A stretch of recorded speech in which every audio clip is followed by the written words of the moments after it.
5G Batelma, des actualités uniques, dynamiques et renversantes dans le journal TV. Du jamais vu chez Batimax. Une remise à la caisse jusqu'à 15% dans tout le magasin et 20% sur tous les carreaux. Batimax, la qualité au meilleur prix. Luciano ni fampalalam-baovao.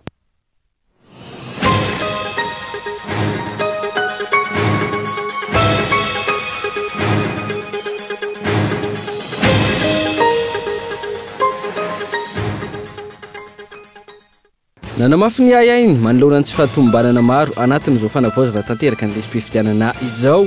Ireo antoko politika tonga namaly ny antso ny sehatra mpanara-maso ny fifidianana safidy tamin'ity androany ity. Isan'ny feniraisan'ireo mpanao politika ny hoe azo antoka atotosan'ny fifidianana ve io lisitry ny fifidianana kirakirainy sene amin'izao io. Tsy misy audit vita ao anatin'ny ray andro zany raha tena manao ny asan'ireo olona isan-tokony. Araky ny fanionkevitra ireo ingénieur informatique ananontaniana androany. Maro ny pitsopitso ny mila jerena raha ny resaka lisy-pifidianana ataon'ny seni no hotsiriana ary herinandro no ilaina farafakeliny. Iroso mitatitra kasaina ataony vahoaka homananjary ho nisy olombavim-bahoaka na io aza ny sakana sy ny feo ahely etseroa isakanana izany. Zofeny faritany lalam-panorenana ary adidin'ny solombavim-bahoaka ny fanaovana tatitra raha ny fanazavana. Sarotra ny fampanajana ny zon'ireo trizomika hatreto. Maro amin'ireo zaza no tsy afaka mianatra, ny lehibe tsy tafiditra eo amin'ny sehatry ny asa. Teboka isan'ny nisongadina nandritra ny fanamarina ny andro iraisam-pirenena ho an'ny olona trizomika.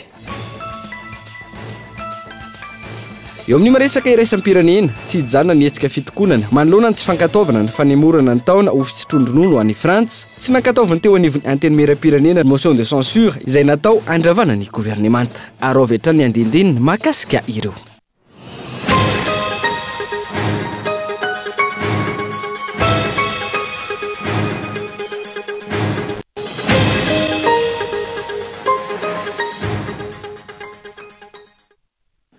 Ngadona ny amin'ny valora alina ankasitrahana hatrany ny safidinao tsy misaraka amin'ny fahitalavitra kolo amin'izao oro izao. Tonga soa ato anatin'ny fotoana ny fampalalam-baovao amin'ity ala ity atenina ny araba ary manasa anao ihany koa anaraka izany hatramin'ny farany. Avy hatrany dia ny fiomanana amin'ny fifidianana izay miha mahaberesaka amin'izao fotoana izao no ndeha hanokafantsika ny fampalalam-baovao amin'ity ala ity.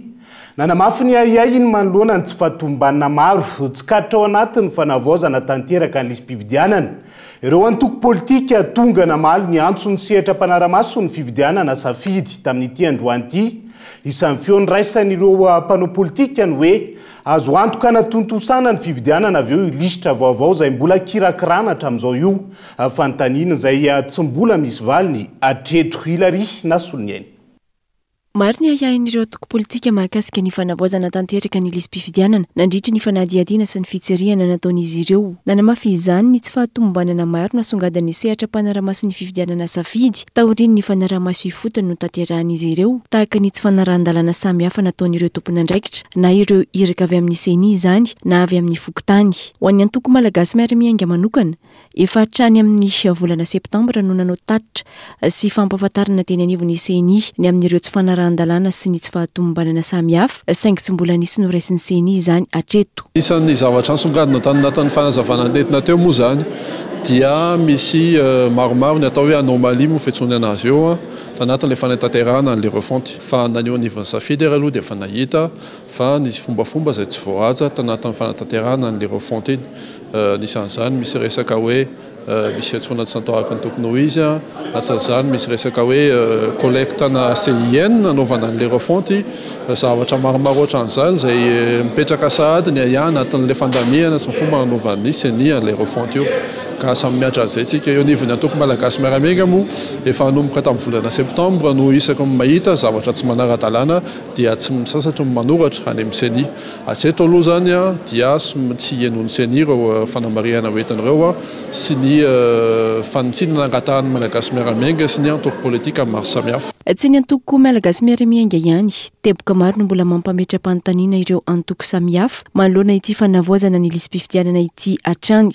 Ny feony iraisan'ireo antoko politika nandritra ity famoahana ireo lesoka tamin'ity asa nataon'ny seni ity ny hoe ho azo antoka ve ity lisy-pifidianana ho ampiasaina amin'ny 7 volana desambra ity raha tsy misy fiovana ny daty. fanontaniana izay tsy mbola voavaly nisehatra mpanaramaso ny fifidianana safidy na efa maro aza ny fitsirihana nataon'izy ireo. Fomba fiasan'ny fisamonim-pirenena lafa kely safidy zany constat technique dia manome an'ilay constat technique zay mampiatseratra rehetra na fisamonim-pirenena tsy na politika na mpanao gazety eo na iza na iza zany hoe menan'le dingana am'izay tsika mi-interpréter an'le constat technique hoe fiable par rapport à quoi amboany zany tsika zany zao dia araka ampiasana eto rehetra mety tratrany amin'ny am'izao fotoana zao io tratsy io dia mbola misy processus misy anomalie maromaro nampelatena eo inatratrarana misy io raha tetena zany raha mianomany fotsiny raha misy fidiana raha fakapotsiny dia tsy fazomisay. Manoloana ireo tsy fahatombanana maro ireo indrindra no nampiatsony safidy ireo mpisehatra rehetra avy amin'ny antoko politika ny FFKM ary ny Justice EP anao ny famelaberarana androany.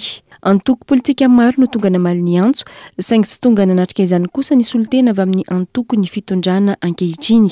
Nasaina daholo ny ataontsika hoe ny ao anatin'ny antoko politika moa zany ao anatin'iny satria izay no ahafahana manao hoe ho an'ny fitoerana safidy dia miezaka mampafantatra ny ataontsika hoe mipetrehitra rehetra ao anatin'iny ny fiangonana ihany koa nisan'ny voanjo tao anatin'iny ary misy firaisamonim-pirenena fa io moa zany tsy mbola nahazo an'ilay antony manokana izay hoe inona ny antony tsy nahatongavandrareo anatin'iny na mety hoe solotena tao anatin'izay.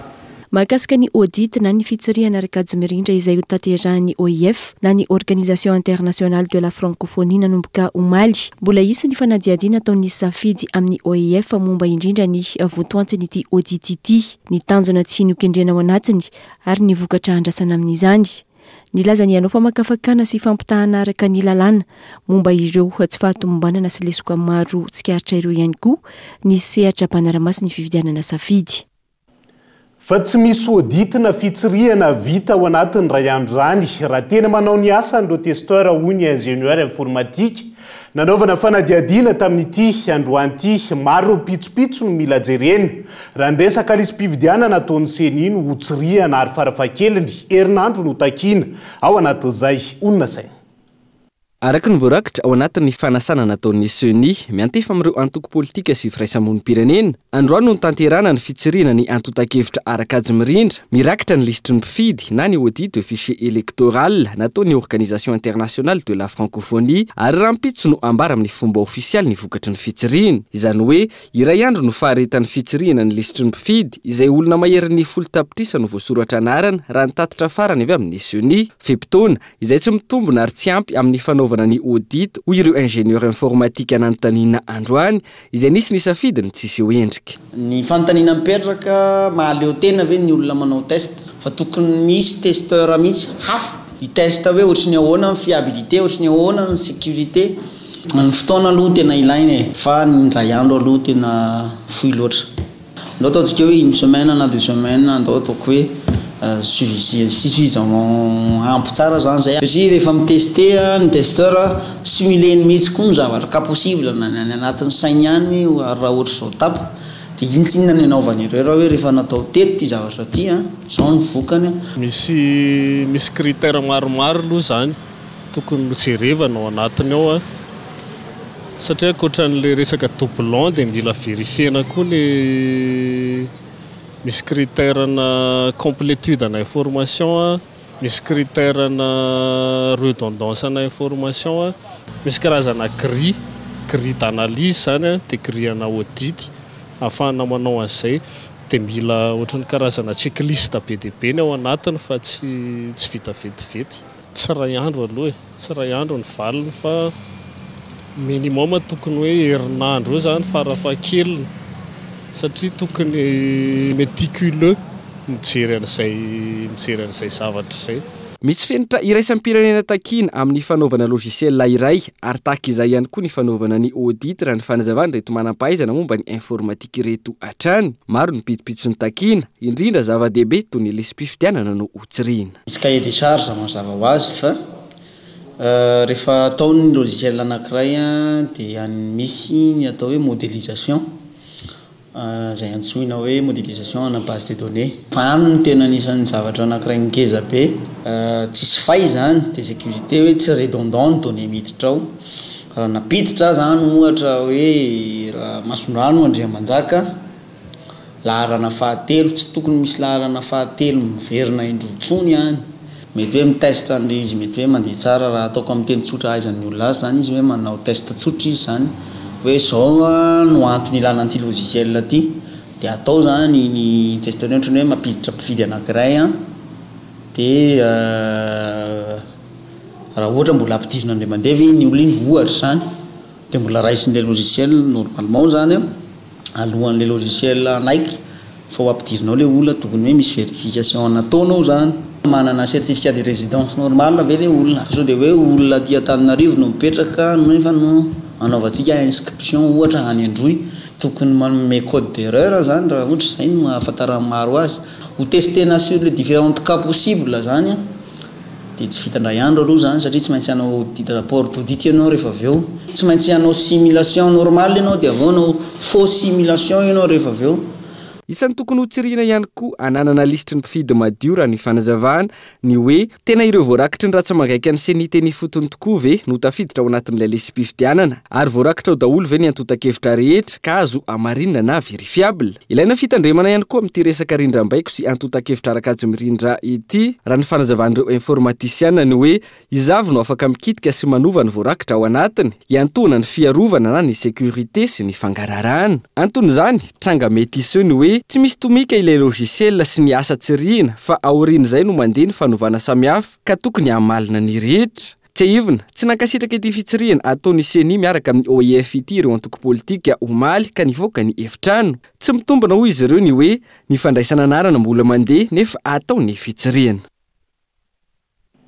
sokoston'ilay karazana fitsirihana na audit aingam-pandeha ka hoe mety ho vita ao anatin'izay ray andray fa manoloana ny ayay maro amin'ny zotra-pividianana sy ny fomba fiasan'ny CENI amin'izao fotoan'izao andrasana ny fekevitra hivotra mandritra ny fionan'ny CENI sy ny firaisamonim-pirenena ny antoko politika sy ireo herivelona samihafa eto amin'ny firenena ny 4 ny volana martsa izao ity fionan'ity izay isany hatrehany FFKM maraka ny angom-baovao ankoatra io isy ihany koa ny fivoriana ny 7 hatramin'ny 1 martsa izay karakarain'ny fiombonan'ny fiangonana kristianina eto Madagasikara tsy mbola voafaritra mazava aloha hatreto ny alahadinika fa hifantoka amin'ny tontolo ny fividianana ny fiomanana mialoha ny fanavaozana ny lalàna hiatrehana ny fividianana indrindra ny fividianana filohan'ny pirenena sy ny toedra raha-pirenena izany tsy ahivana efa nisy ny fionan'ireo lehibe ny FFKM tamina antoko politika sy herivelona maro na raha ny fionan'ny filohan'ny mpiangonana tamin'ireo maso vovahiny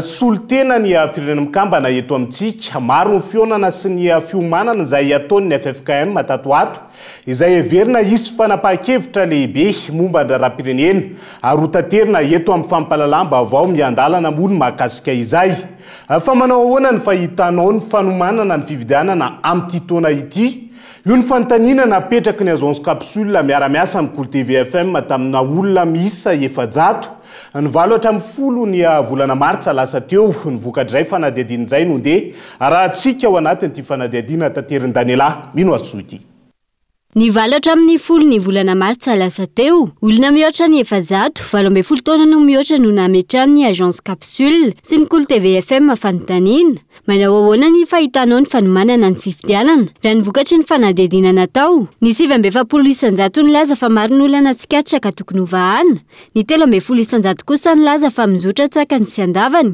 ary ny 13 isanjato ny mponina no fantatra fa tsy marisika ny hiditra anatin'ny listim-pividianana ankilany nisy ihany koa no nilaza fa tsy tomombana ny fanomanana ny fividianana eto amintsika porofony izany ny fitadiavana fa matsimbola avy any ivelany maromaro ireo izay nanao fanambarana fa misy zavatra tsy tomombana ao anatin'le hoe tokony fiomanana azo eritreretana ihany zay ary angambany hatreto ohatrany tsy dia mbola nisy olona nitsipaka an'izay hoe dia tena mety mihitsy ny fividianana satria ikotraka efa ataoko hoe mbola ianarantsika malagasy io na ny lafin'ny olona mpandray anjara amin'ilay fividianana ny mpifidy zany na lafiny materialy izay entina miaina na dia tsika le hoe mitrana vola mitady hoe tamana vanevelany eo ary nge dia marika hoe tsy mbola tena tsika angamba ilay izy dia somary mbola eo daholo zany rehetrarehetra mitady izay atsaratsara kokoa sy mety an'le fifidianana. Ankoatra izay, ahina hiteraka krizy sy farindray ny firenena ihany koa ny tsy fahatomombanana eo amin'ny lafiny fanomanana ny fifidianana. Rehefa ohatra moa zavatra tsy tomombana ve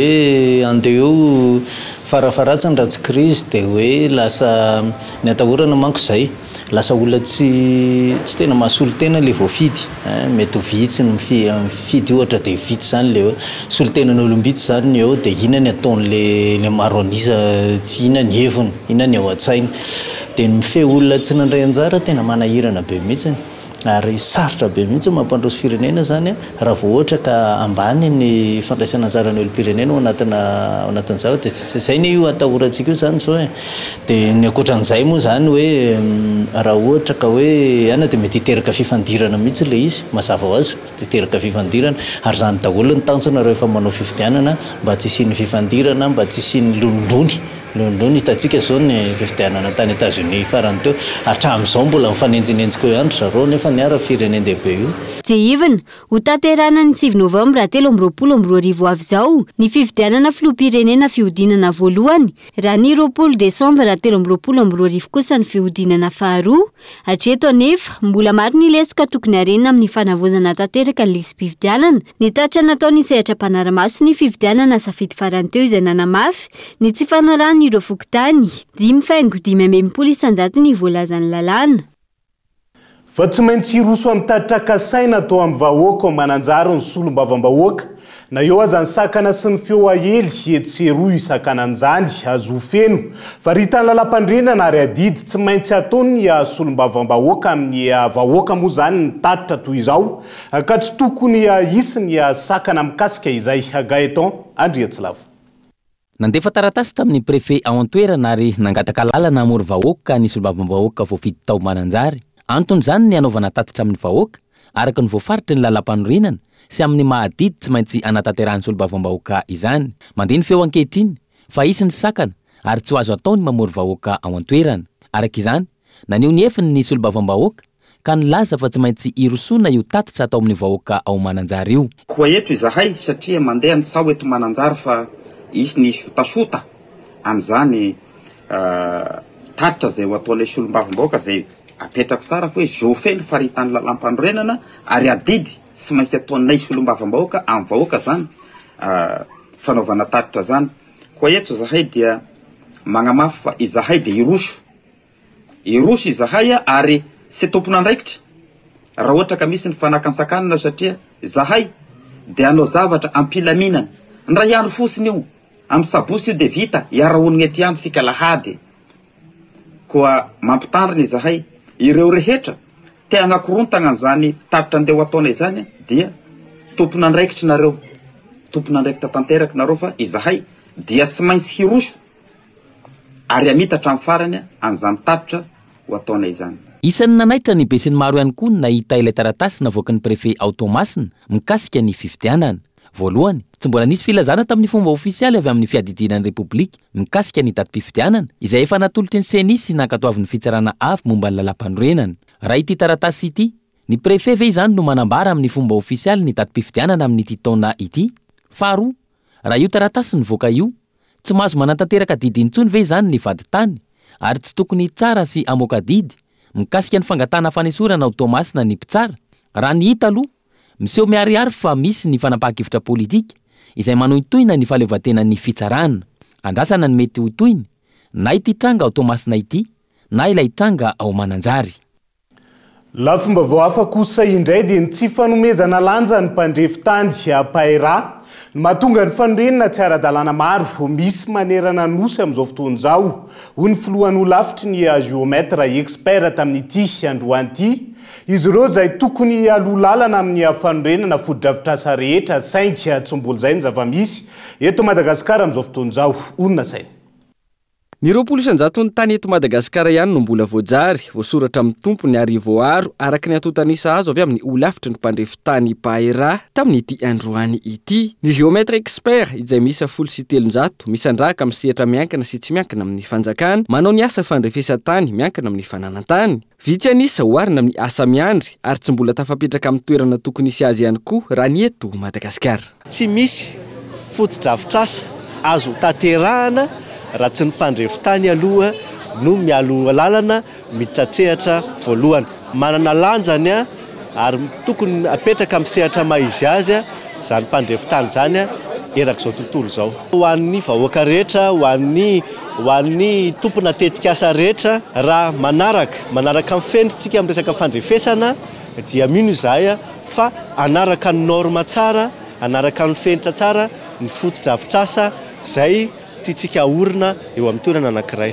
Ahafahana mampiena ny olana eo amin'ny fananantany izay loha laharana amin'ny raha misy eny anivon'ny fitsarana io fanomezana toerana ny mpandrefitany io raha ny fanazavana. Zavatra manandanja loatra any amin'ny sehatra rehetra na anao trano risika amin'izao dia tsy maintsy mampidina mpandrefitany aloha ahafantarana ny hoe aiza marina ny faritra ny taniko, ahoana ny ametrahako an'ity tranoko ity amin'izay fandrefesa-tany zay. Raha niezaka apetraky ny olafitra dia ny ametraka mpandrefitany Paera isaky ny commune. Fantatsika tsara ny fomba fiainan'ny malagasy ny tany. Ny fomba fiainan'ny malagasy ny tany tsy indray mifo, zany hoe tsy ao anatin'indray andro dia tonga dia manao fikarakarana tany daholo ny malagasy. No marina androany tamin'ny diabete ny anosy ny fanamarina ny andro iraisam-pirenena ho an'ny mpandrefitany izay nandraisan'ireo géomètre expert sy mpampianatra ho mpandrefitany anjara. Fa isan'ny vaovao misongadina ihany koa amin'ity ala ity dia nanome fepitoana 2 ny fitondram-panjakana. Indrindra ministeran'ny indostria, ny vatra sy ny fanjifana nafoana ny CNV na ny Conseil national de l'avenir sy ireo fepetra isan'ny tokony tsy mampisy ny fanalalahana ny sy ampiariana lavanilina.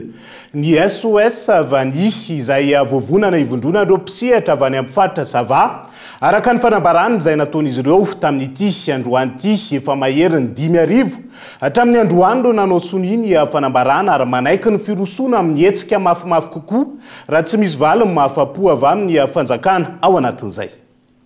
Nivoaka tamin'ny fanginana androany ny vovonana SOS Avenir ao amin'ny faritra Zava manoloana ny toe-draharaha mahakasika ny seha-piariana izay mampitarena ireo mpandraharaha, ny vahoaka ary mampikatso ny toe-karena. 27 ora no nomen'izy ireo ny fitondram-panjakana indrindra ny ministeran'ny indostria sy ny vatra sy ny fanjifana amin'ny famahana ireo teboka manohana ny seha-piariana amin'izao fotoana.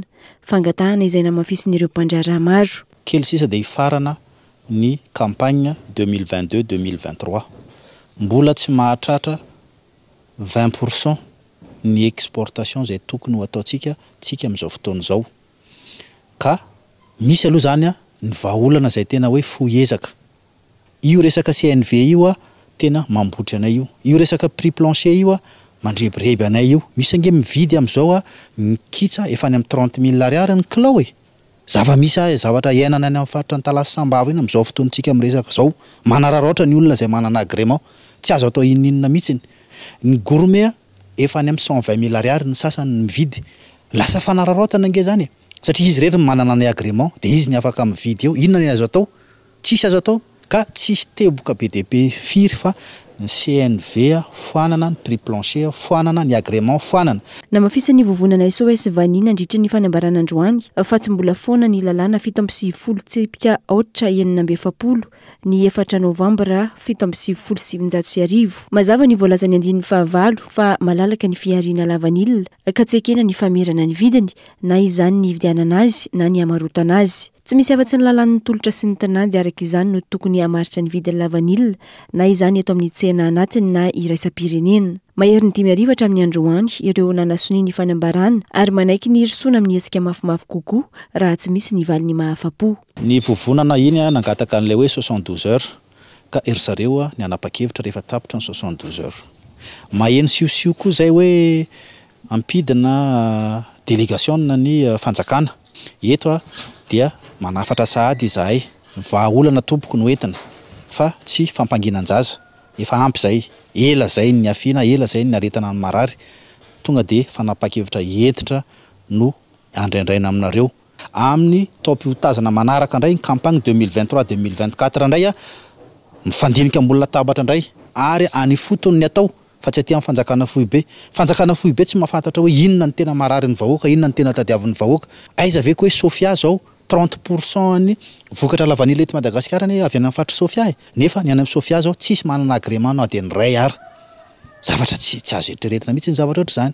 Tsy ilaina kory izany road show nambara ny fitondram-panjakana atao izany raha totosa araka ny tokony ho izy ny fangatahany mpisehatra tena milomano anatin'ny seha-piariana lavanila raha ny zava-misy ankehitriny. Mpamokatra maro mivarotra ny lavanila masaka raha ariary raha toka tany amin'ny rotapitrisa ariary izany taona vitsy lasa izay. Fianambidy hatramin'ny 570 isanjato izay midika mazava ny fitotongana ny seha-piariana ka tsy ekena intsony ny famotehana azy. Andrasantsika ny valan'izay fangatahan'izay ao anatiny 2.70 ora ary hotateritsika miandalana eto amin'ny fampahalalam-baovao hatrany ny fivoaran'izay. Famiteraka fahasarotana eo amin'ny fampiarana ny lalàna amin'ny feny asa amin'izao fotoan'izao. Tsy fampin'ny fomba fandrindrana ny asa eo amin'ny inspection de travail sy ny fitsarana. Isan'izany raha ny fanazavana ny faharetany fotoana andraisana sy andinihan'ireo fitanana an-tsoratra avy amin'ny mpanara-maso ny asa. Atolotra eny anivo ny fitsarana. Abraham Randriamana. Tsy ampy hatreto ny fampiarana ny lalàna amin'ny feny asa eto Madagasikara. Isan'ny anton'izany ny olana eo amin'ny tsivisana eo amin'ny sy ny fitsarana. Hita taratra izany eo amin'ny faharetan'ny fotoana metrana ireo fitanana an-tsoratra na rafitry ny mpanara-maso ny asa aorian'ny fanadihadiana amin'ireo mpiasa sy ny mpampiasa. Satria hitantsika fa samy manana ny maha-izy azy sy misy anazy ireo ataoko hoe groupe rotota ireo. Ao ny inspection du travail izay ao amin'ny ministère misahana ny asa, ao ireo mpitsara mikasika ny ady amin'ny asa izay amin'ny ministère ny fitsarana, dia ny fandrindrana ny fifanatona ireo rotota ireo mba hiatra araka ny tokony ho izy amin'izay zany le lalàna amin'ny feny asa, fijerena ny fomba ananganana an'ilay fonction de liaison izay lazaiko teo hoe ampifandray an'ilay fitsarana sy ny inspection du travail mba ho haingana le fomba fiasa raha misy zavatra maika ilaina, raha misy lalàna tokony iaraha-midinika amin'ny fampiarana anazy sy ny sisa dia io fonction de liaison io daholo no ampifandray an'ireo rototareo. Ankoatra izay, andrasana hatreto ny famoahana ny fanavaozana ny fehezan-dalana ifeny ny asa raha nambaran'ny tompona andraikitra. Notanterahina androany tetsy anosy ny atrika asa navaozana ny fomba fiasa eo anivon'ny inspecteur de travail sy ny rafi-pitsarana izay niarahana tamin'ny OIT. Dia izay ihany koa no hoentintsika amin'ny sendo vetivety ao anaty doka fohy ny tahan'olona manao ny vaksiny fanefitry ny Covid-19 amin'izao fotoan'izao izay mbola ambany ny tarany fanadihadiana tamin'ity androany ity eo ihany koa ny faratsiany lalam-pirenena fahafito izay mampitarainy ireo mpampiasa ny lalana amin'izao fotoan'izao ampahany amin'ny fanadihadiana sy vaovao misongadina. Mbola hoentina aminao rehefa avy eo mandrapitafy vetivety ary.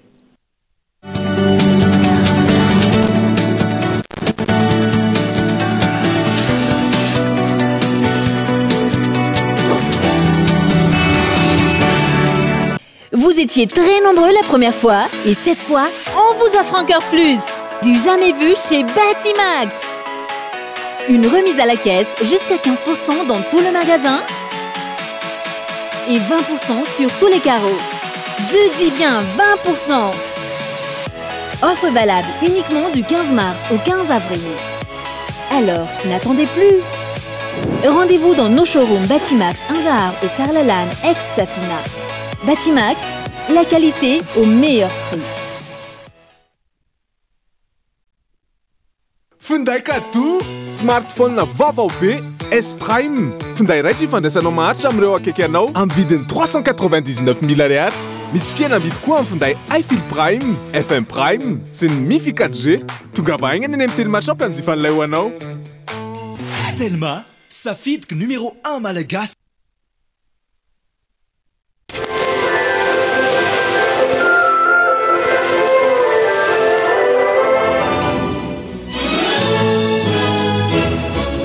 Deo, mba tantarao le biscuit Gouty. Nisy rivotra fofofo be io ny teny etsah, feno varim-bazaha, nanebina daholo ny voanina voaloboka sy ny voanjo, ary mifangaro. Ka nanome ny biscuit complet Gouty, mampahavitrika antsika isan'andro. Biscuit complet Gouty, vita avy amin'ny lafarina feno otrikaina, hoanindreo te ho salama sy atanjaka be. Gouty, mamy ery ny anio.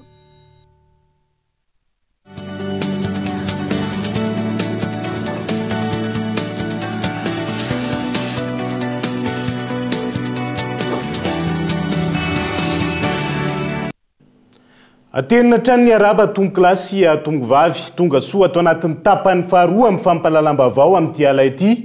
Isan'ny tarantsika izany dia tsy nahaliana ny ankamaroany malagasy hatramin'izao ny firosona amin'ny fanaovam-bakisiny. Fanevitry ny Covid-19 mbola misy ary mitoetra eto amintsika ankilan'ny valinaretina. Ary betsaka ireo marary ahihina mitondra ny jimokaretina tonga manao fizaham-pahasalamana.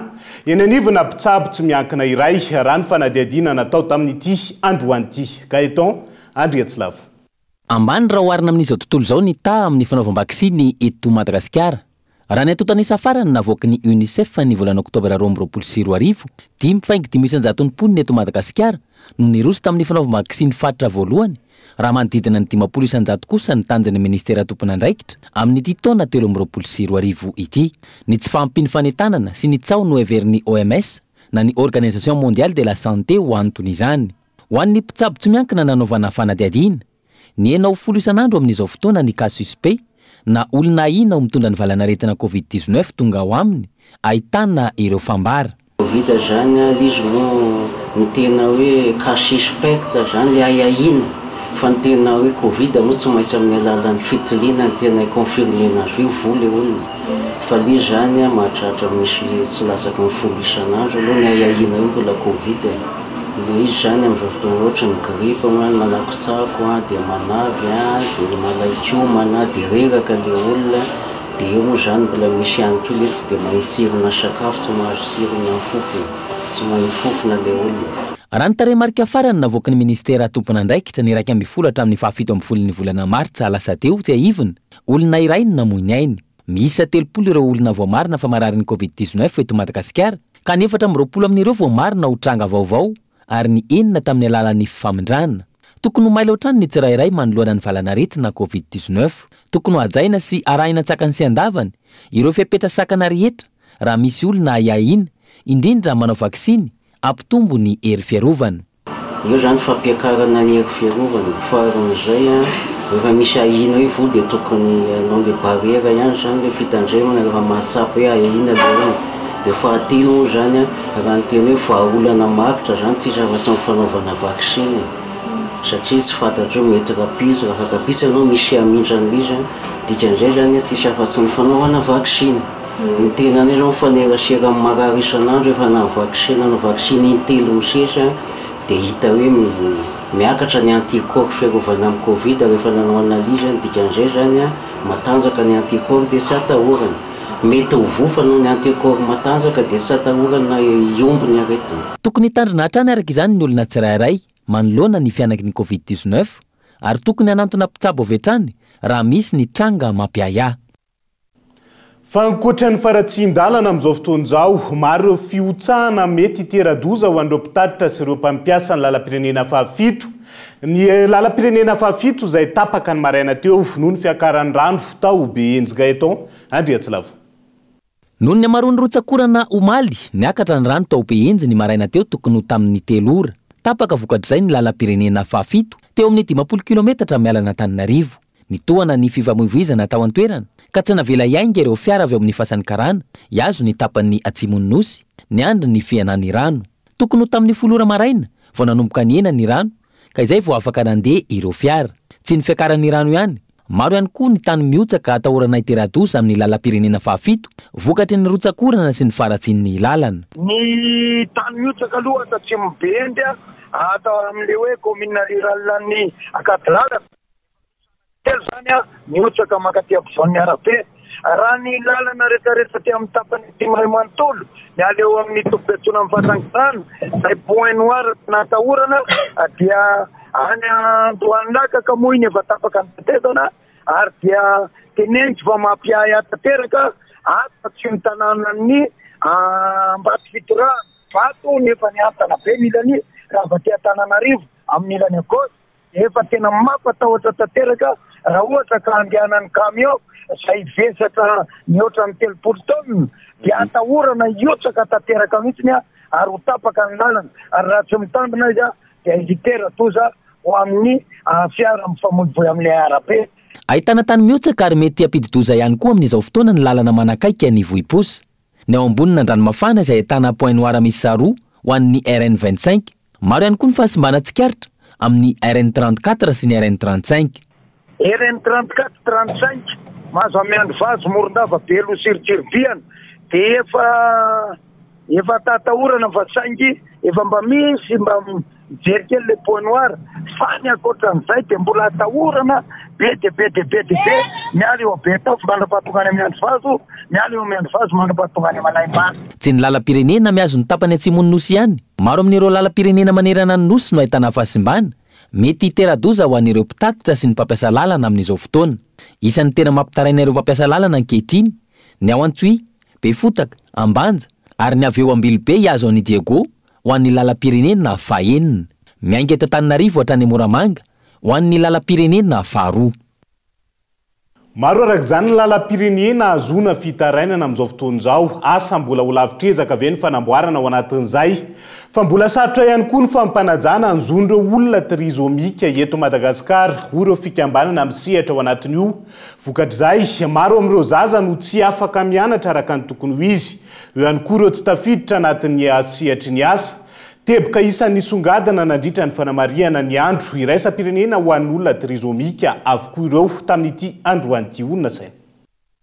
Tsy mitsampitombo ny olona trizomika eto Madagasikara ho ny Down syndrome, izay isan'ny fikambanana misehatra amin'ny fikarakarana sy manampy ireo fianakaviana misy an'ity karazan'olona manana fahasembanana ity. Etsy ankilany, maro ny tsy mahalala ny trisomie 21 raha ny eto Madagasikara. Tena sarotra moa zany fa tsy mbola sarotratra kely, mbola mafimafy le ady vao manaiky ny rehetrarehetra fa hoe afaka mavita zavatra ny ankizy trisomika. Mafy le izy satria mbola betsaka eto amintsika mihitsy tsy manaiky an'le trisomika, manafangaran'izy ireo amin'ny olona daladala.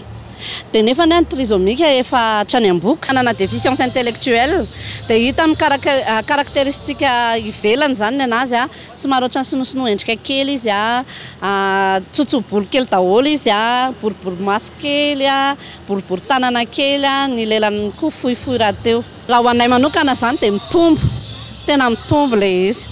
Satria misy fotoana zao zay mahazo antso aty amin'ny association hoe nareo moa le mikarakaraky izy sa vao avy nanany zanaka dia aty amin'ny fahembola le zanaka vao fantatro hoe trisomika le zaza. Vokatra io tsy fahalalana maro ireo zo vohitsakitsaka eto amintsika. Hatreto aloha tena mbola manano sarotra tokoa satria mbola ino fa na iresaka fianarana ary tsika efa sahirana mampiditra ny ankizy an-tsekoly. Maika moa fa amin'ny sehatry ny asa fa efa misy ny fitoerana vitsivitsy efa hitanay efa fantatray zany fa afaka mandray ireny ankizy ireny. Na izany naty izany ary nefa Madatrice au cou dia manana ilay toerana ferme thérapeutique sy poulailler moa zany ahafahana mampizatra ny ankizy amin'ny fikarakarana ny biby, ahafahana eritreretina ihany koa zany izay zavatra hoe hitondra fahafahan'izy ireo miditra amin'ny sehatra arakasa ihany koa amin'izay lafiny ara-piompiana sy fambolena izay.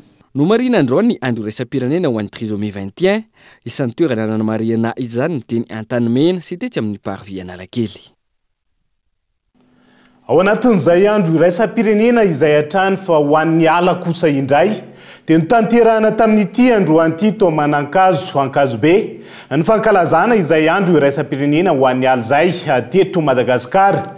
Ny ala sy ny fahasalamana io no isan'ny lohahevitry ny fankalazana tamin'ity taona 2023 ity. Ny ala eto Madagasikara izay isan'ny atahorana noho ny fifindramolona, ny doro ala sy ny doro tanety ary ny tavy izay mihamaro amin'izao fotoan'izao. Gaeton Andriatsilavo. Ny ala sy ny fahasalamana io ny lohahevitra novoizina nandritra ny fankalazana ny 2 Martsa, andro iraisam-pirenena ho an'ny ala. Tao Manankazo, Ankazobe no nanatanterahana ny fankalazana ofisialy tamin'ny alalan'ny fambolena volobe na bambo manaraka ny sisiny renirano. Fansoana ireo azo novolena arahina fanentanana maro isan-karazany. Manan-karena ara-boatanahary Madagasikara ary misedra olana tahaka ireo firenena hafa rehetra ny ala eto amintsika. Vokatry ny tsindry maro mianjady aminy. Isan'ireo tsindry ireo ny fifindramolona izay miteraka famotehana ny ala, ny doroala sy ny dorotanety ary ny tavy. Ny mponina eny ambanivohitra izay miantehatra amin'ny ala ka manao tavy anaovana fambolena izay mamodika ny ala ihany koa. Avy ao amin'ny ala no mivoaka ny rano izay entina mamboly.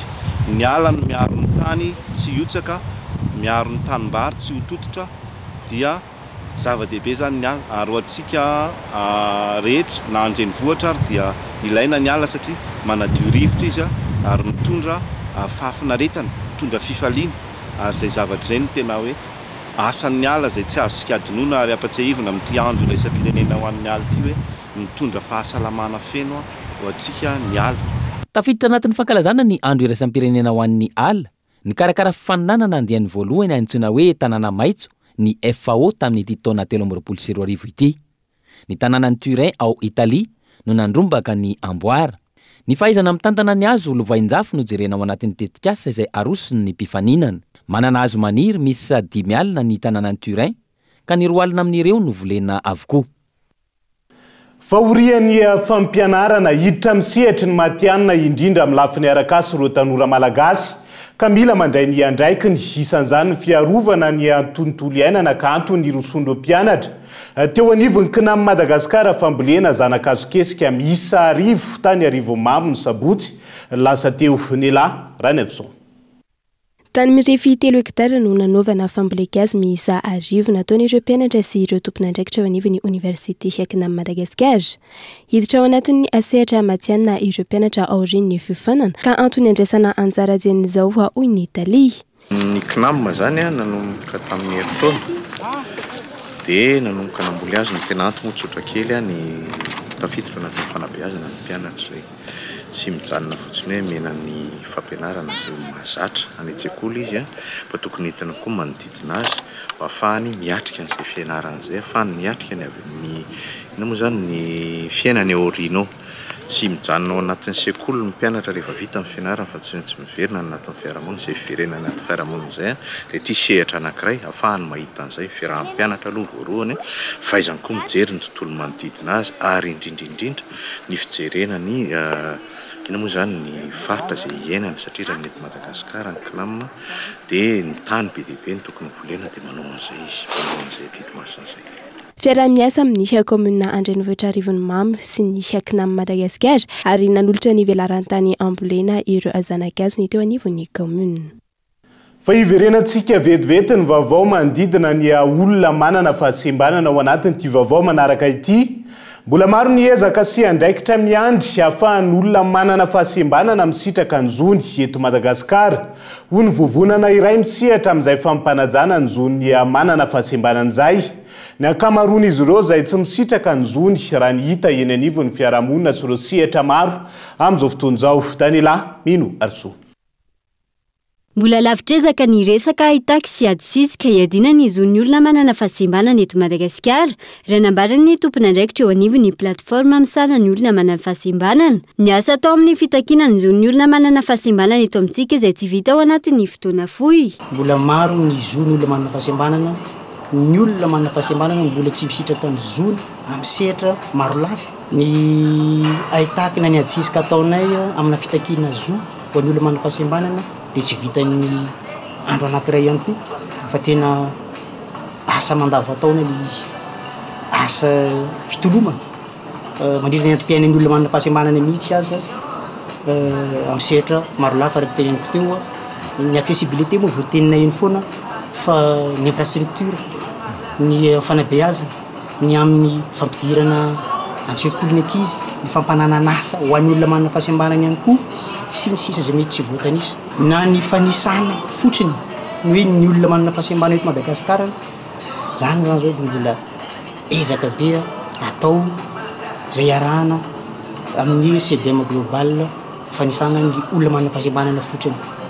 Zany hoe mbola be zany ny ezaka adidy andraikitra miandry amin'ny jereny olona manana fahasembanana eto Madagasikara. Ankilany 12 isanjato ny mponina eto Madagasikara ihany koa no voalaza fa manana fahasembanana raha ny salanisa navoaka ny Organisation Mondiale de la Santé na OMS farany teo. Fa ny sana tsy mahafapo ny avy ao anivon'ny platforma misarana ny olona manana fahasembanana noho ny fahasembanana izay miseho amin'ny endriny maro samihafa. Tiana tenenina amin'ilay hoe tsy nahafapo manko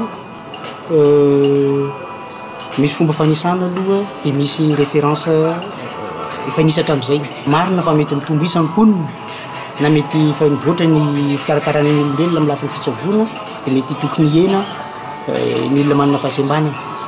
Na izany na tsy izany misy olona manana fahasembanana any Ankodahodo amin'ny tany lavitra andriana any mety tsy voisa na tafotoana nanisana tsy fantatra ahoana le endriky ny olona manana fahasembanana satria ny olona manana fahasembanana miseho amin'ny endrika maro karazany tsy voatery le hitatsika physiquement ohatra zao ny endrika fahasembanana fa mety mona marenina fotsiny ohatra dia velika fahasembanana anankiray ka mety tsy fantatry ny mpanisa tamin'izany hoe misy olona salama io fa saingy misy fahasembanana izy zay tokony iarahana miasa aminay fa indrindra iarahana miasa amin'ny CVM global zao ohatra zay efa mafehy tsara mihitsy ny type d'handicap rehetra misy raha voresaka olona manana fahasembanana andresahana. Androany nisy ny fifanaovatso ny mpiara-miasa teo amin'ny CBM global sy ny vovonambe ny fédération-ny olona manana fahasembanana eto Madagasikara na ny PFPH MAD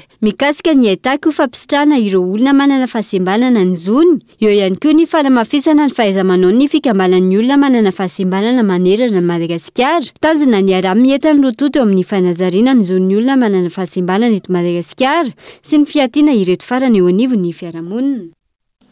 Fa tonontosana nanomboka ny ariva teo tetsy amin'ny kianjan'ny kanto Mahamasina ny ala ny fifoazana andraisana ny taom-baovao malagasy. Nisy nandritra izany ny fandraisana ny afo tsy maty teo ihany koa ny hetsika samihafa izay ny arahany vahoaka malagasy ny faly. Abraham Randriamanana.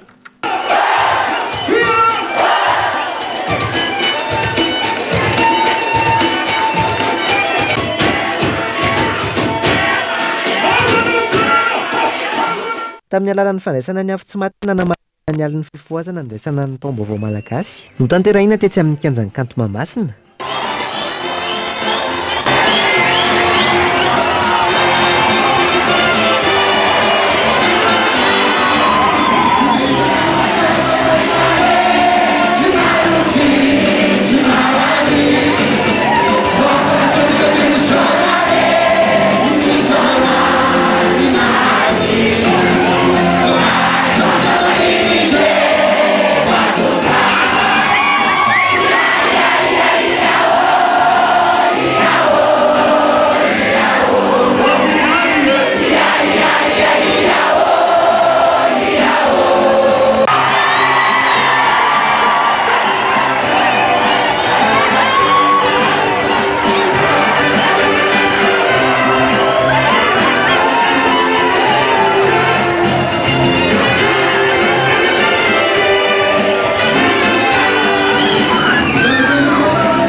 Zava-dehibe ny fankalazana ny taom-baovao malagasy ho fanomezan-danja ny kolontsaina sy ny anehoana ny maha-malagasy raha ny fanazavana. Raha ifaly amin'ny hoe mahatratra ny taona ny taom-baovao malagasy dia izay nahatondehako aty. Efa fandroana zao.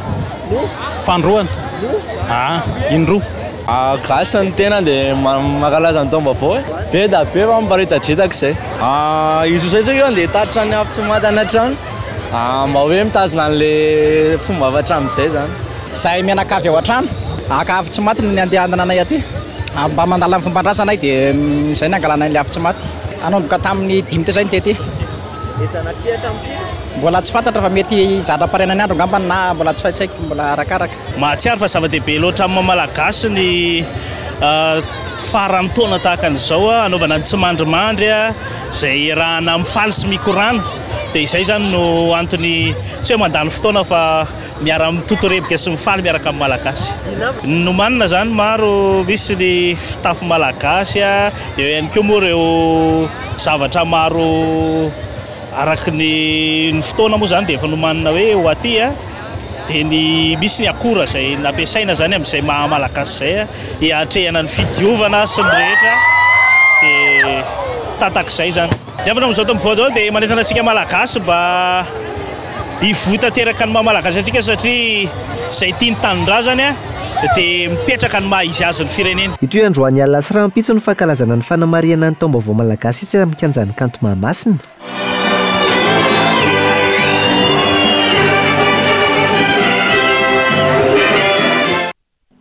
Fa vehivavy malagasy miisa 3 no nandray anjara tamin'ny fampiratiana iraisam-pirenena izay notanterahana tany Katara ny 9 hatramin'ny 10 volana Martsa. Ny vokatra azo avy amin'ny landy raha fiasany maro hafa no nentina nampahafantarana ny asa tanana malagasy.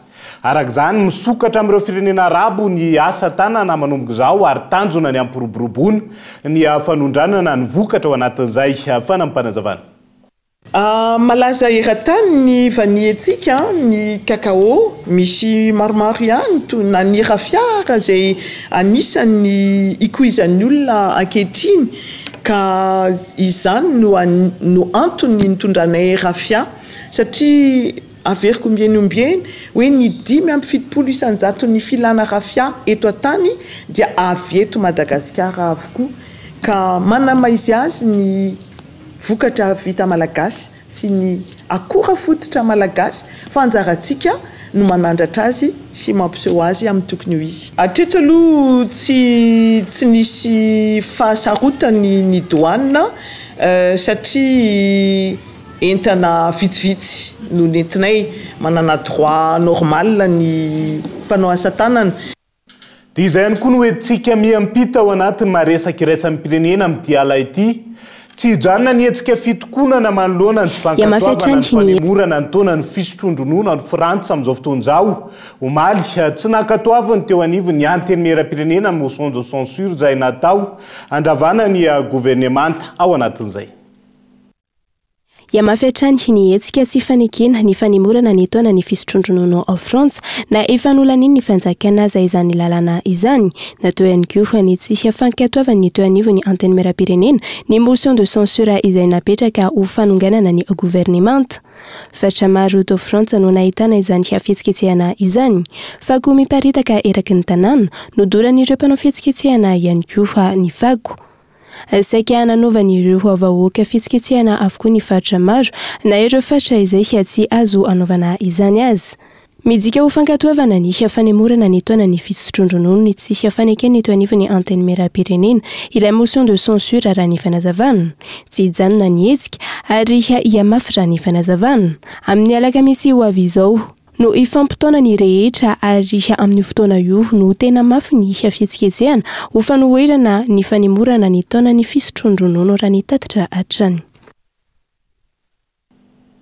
Mifarany eto ihany koa ny fotoanantsika ho an'ny androany naiza misy anao ankasitrany ianao tsy nisaraka tamin'ny fahitalavitra kolo hatrany mandrapitafa ho amin'ny raha mpitondray ary tomboky lasy tomboky vaveloma tompoko.